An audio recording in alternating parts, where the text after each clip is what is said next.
Hello everyone friends, if you want to make a playlist on the YouTube but you are not able to do so, then this video is free for you. In this video, I will tell you step by step how you can create a playlist on YouTube. First of all, open your YouTube Studio on desktop site in Chrome browser.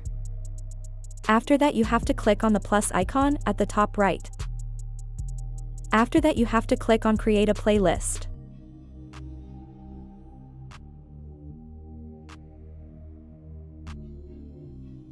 Here you can see that you will have an option above the third number, Create a Playlist. You have to click on it. When you click on it, you have to add the name of your playlist here.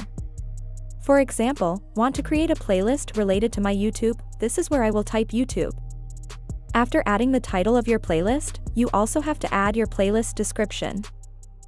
After that, click on the right bottom save icon. Now our playlist has been created here. In this way you can create playlist on YouTube.